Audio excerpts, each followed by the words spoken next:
Coaches, how's it going? Coach Abbott here, bringing you guys another video. Today we're going to be talking about why I believe double post is the first passing play that you should add into any spread offense and the best passing play that you can add. It's great against every single coverage as long as you have a couple tweaks to it and a couple different things that you can do. And personally, as an OC, I've had a lot of success with it. So I'm going to show you guys, kind of draw up what I look for and how I run it. And then I'll show you guys some video example stuff as well. First thing though, if you guys haven't yet, please like the video and subscribe. And if you don't have a YouTube account, sign up. It's super easy, and there's lots of content creators out there for football stuff that you can subscribe to, where you'll get notified as soon as new stuff comes out, and it makes it really easy for you to keep track of stuff. So I would highly suggest it. You just have to use your email and sign up, and it's really fast. Okay, so let's get into it. First things first. With the double post concept, you can run this out of a 2x2 look, 3x1 look. You can even do it out of like a 2-back look if you want, 2x1. It doesn't matter. I prefer it out of 2x2 and 3x1 personally, and I'll show you guys why. In terms of the actual concept, on the concept side when you're running this, the first route that you're going to have is the skinny post from the outside receiver. The way that we teach it is if you're that receiver, you want to try and stack the corner, and you want to attack his toes. As soon as you get to his toes, you break. Your aiming point should be that near goalpost, and you're trying to keep it really skinny over the top. The number 2 guy on the concept side is always going to be the fat post. We tell him he wants to break between 10 and 12 yards. He wants to be behind the linebackers, unless they're just dropping 15 yards deep and they're going way, way, way deep. He wants to try and get behind the linebackers. And his aiming point should be 18 yards on the opposite sideline. That's why we call it the fat post. It's really more horizontal across the field, but it's not truly a dig. You know, we're not rounding it and getting flat across the field. We are gaining a little bit of ground as we go. Now, if we're in 2x2, I always have a shallow going across the field. If we were in 3x1, it would be an arrow route. And then if he gets to the sideline, he can wheel that up. So that's how that would look. Now, on the backside, normally, what you're going to have, what we teach, is a 12-yard curl route. That's the most basic route that we use for it, and the reason that we do it is to engage the corner, which I'll talk about in a minute. In terms of protection and the running back, we normally do just basic half-slide stuff unless we need to do something else. So we've got a zone side up front for the offensive line going one way, and we're manned up on the backside.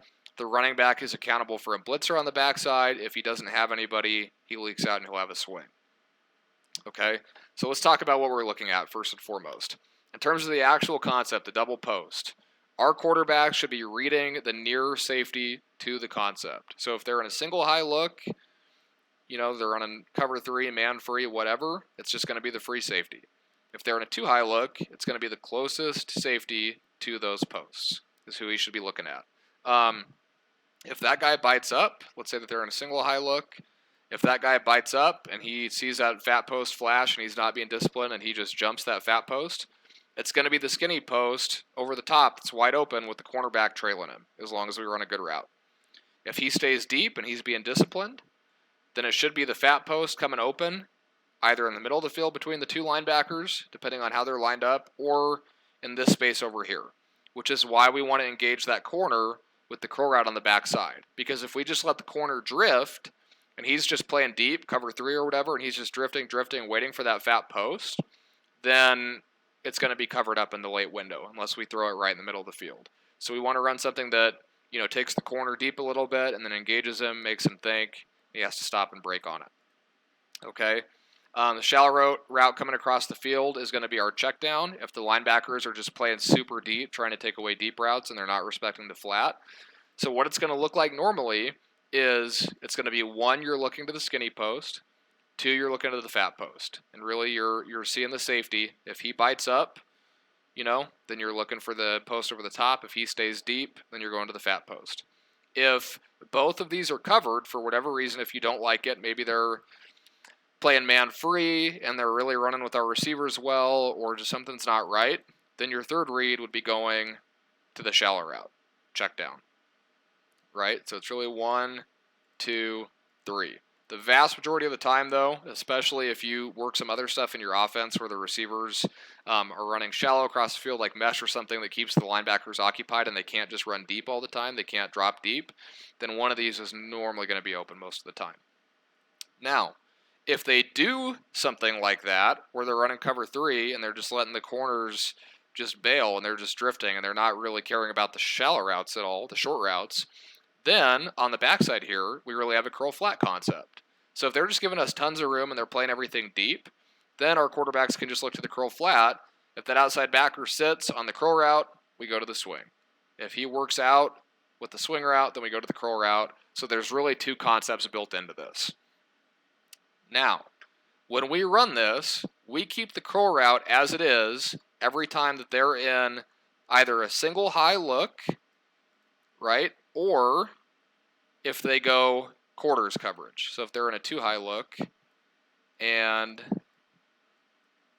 they're playing deep with the corners still. Again, this would be where they're really trying to take away our deep stuff. If they go quarters coverage and they're bailing with the corners and they still have the 2 safeties over the top, then they can really take away everything that we have here with the posts. So at that point, we want to tell our quarterbacks, okay, a smart thing is probably going to be looking to the curl flat on the backside.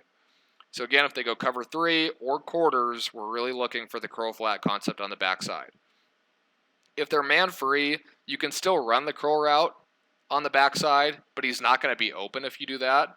We tell them to convert it to a fade, and we also tell them to convert it to a fade if they go a 2 high look and they're playing cover 2. So the corners are sitting in the flat. And the reason that we do this, we tell this guy mandatory outside release, you're running a fade, is because this safety, if they ran cover 2 normally and we don't engage them with somebody else, they're going to be able to trade this off, and he can take the fat post and the free safety can take the skinny post over the top, unless they have some kind of miscommunication. So what we like to do, like I said, against cover 2, is tell that X receiver or that backside receiver you're running mandatory outside release fade, and that should engage that safety, because he has to stay with the deepest guy on his half of the field. If he works deep with that fade route, then the fat post is going to be open. So if we go to this and we convert to that MOR, now the progression is really going to be 1 skinny post, 2 fat post.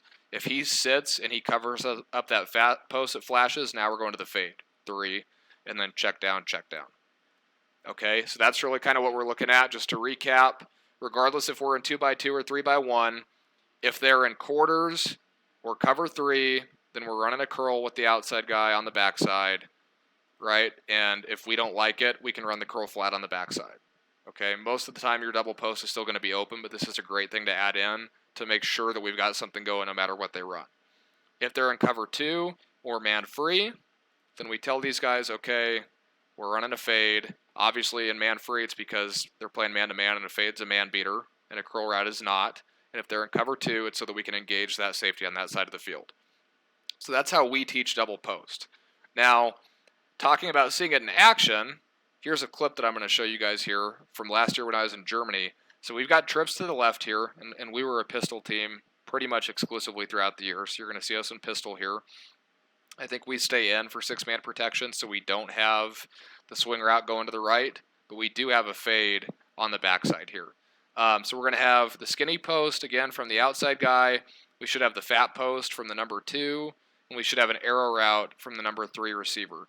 Now, it looks to me here like they're going to be in a 2 high look. It looks like, it doesn't look like they're playing 2-man under. Maybe they're just playing a cover 2 look, and they have this outside backer walked way out. Let's kind of see how it goes.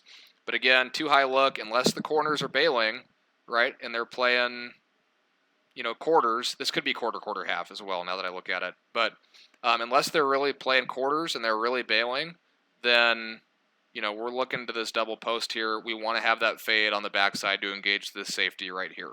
Okay? So let's just play it for a second, see what we get. Okay, so as you guys can see here, we've got the fade on the backside. Safety is completely turned to that side, and he's gaining depth to make sure he can cover that guy deep in the field, right? So we've got that on the backside. That's exactly what we want. Here, we've got the arrow route from the number 3 receiver wide open. The outside linebacker's giving him a lot of room, and they're really playing deep with this other backer here. But this is still going to end up coming open over the top because our backside receiver with the fade did exactly what he was supposed to do. So Again, now that we've got that backside safety engaged, we're really looking at this safety here.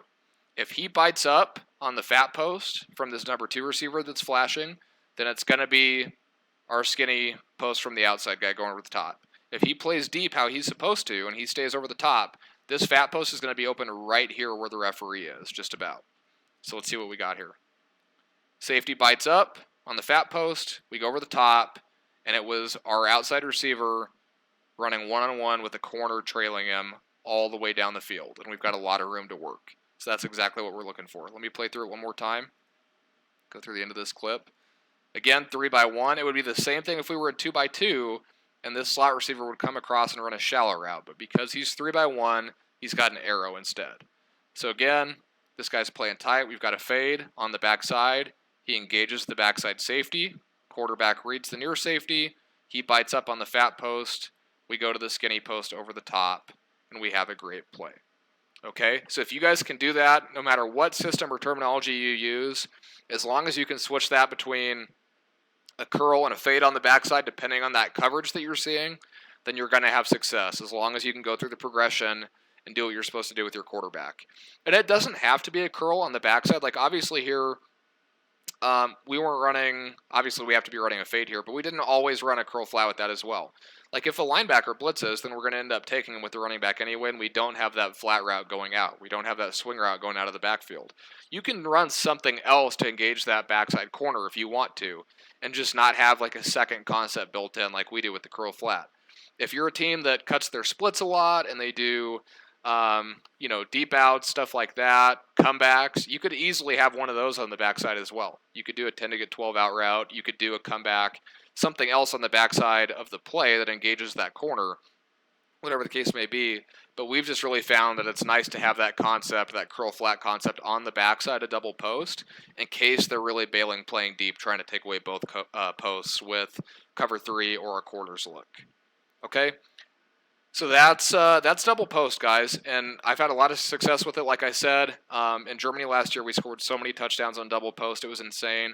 As long as you know what you're supposed to be looking for, and like I said, you can change that backside route, make sure you know what you're supposed to be running with that outside receiver, and you go through your progression, 1, 2, 3, and you're reading that near safety, you're going to have a ton of success. For guys at quarterback, if you've got a very talented team of receivers, in terms of your footwork, it really can be 3 steps and a gather and a throw at the quarterback position. If you're in high school or like even middle school and your receivers are slower, then you're probably going to want to do a 5-step drop, even from pistol or the gun, just to make sure that the timing lines up right. We did 3 steps and a gather just because we had the athletes out there to do it, and at the college level, that's what most people do as well, is 3 steps and a gather from the gun. But you guys have to do whatever fits your scheme and your receivers the best in that regard.